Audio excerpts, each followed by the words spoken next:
Hello, this is Irene with SaugaTalks. Hello, everyone. I'm having fantastic July here in Connecticut, and my guests are fascinating as ever. So, first word to the audiences. If you're here, if you're on YouTube, on LinkedIn, on Twitter, or on major podcasting platforms, you should subscribe and you should share and you should like and comment because you know what? As far as we know, the algorithm work the way that they like people engagement.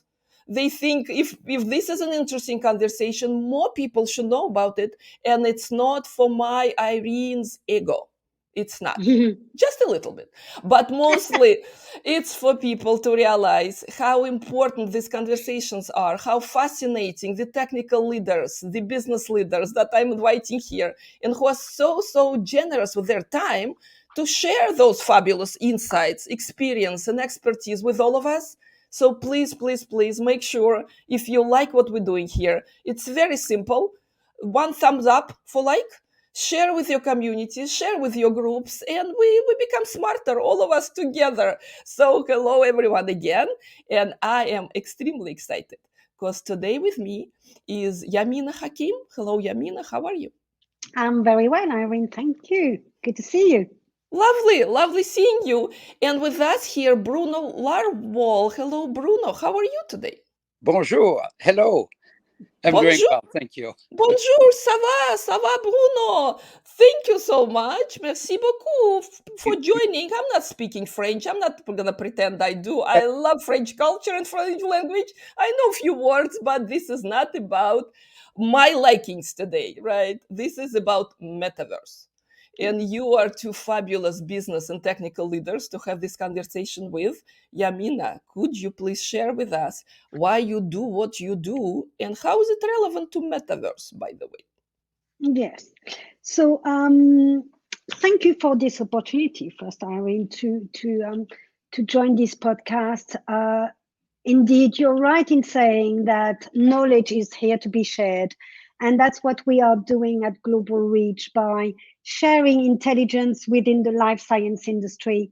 And what we do is understanding what's happening around us in terms of new patient treatments and sharing it with our clients.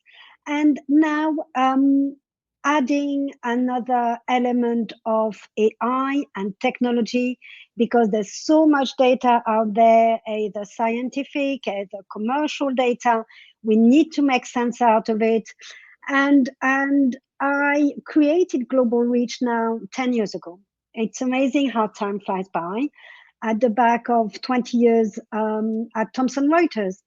And I created it in France, created it in San Francisco.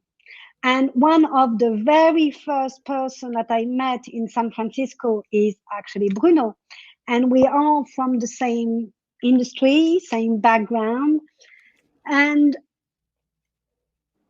it's a pleasure to have him now talk and introducing him because over the last 2 to 3 years, I've really been involved with AI and how to apply AI technology to the CI environment.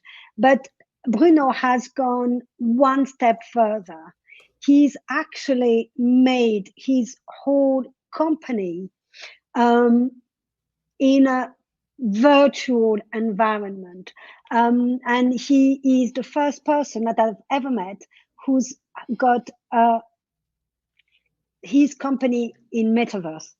So it's fascinating. The way he manages it is fascinating. So I'm going to let him introduce it. And it's a real pleasure to be speaking to him today.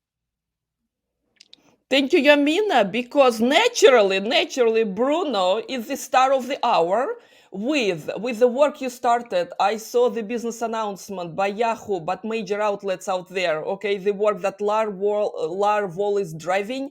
Could you talk to us, Bruno? Because metaverse everywhere.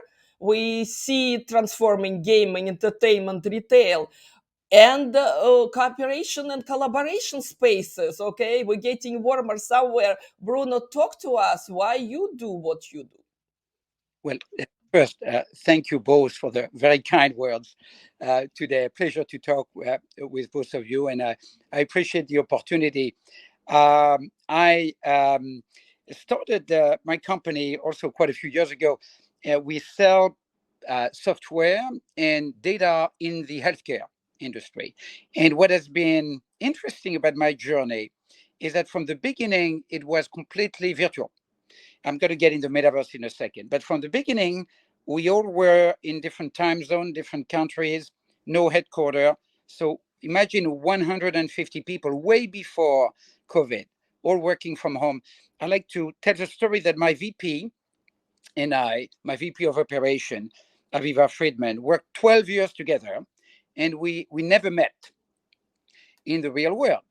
And part of it has been circumstances and geography, but part of it has been for us to make the case that you can build trust, you can build a functional team, a high performance team, without physical proximity. And that's what we've proven before the pandemic. And of course, when the COVID arrived with all of its impact on our lives, we were less special because many companies discovered that it was feasible.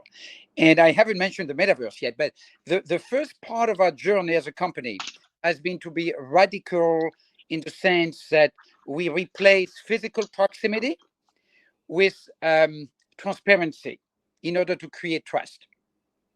And that was phase one. And then what happened is that about 2 years ago, a friend of mine, Mark Takata, very good friend, great creative person, told me, time to get a new headset, Bruno, because Quest 2 is going to be like iPhone 3. It's going to be mainstreaming virtual reality. I had a headset years before that wasn't a good experience. I was a bit skeptical, but I got it because I wanted to visualize cancer data. Remember, LARVOL is about data and healthcare. And so we worked with a group at Caltech to visualize cancer data using a headset, looking for patterns in cancer data. Guess what? We didn't find any patterns. It was disappointment. Well, I should say, we didn't find any pattern in virtual reality that we could have found in 2D. So that was not successful from that perspective, although we're still working on it. And at some point, we'll use VR to find things that we couldn't find without VR.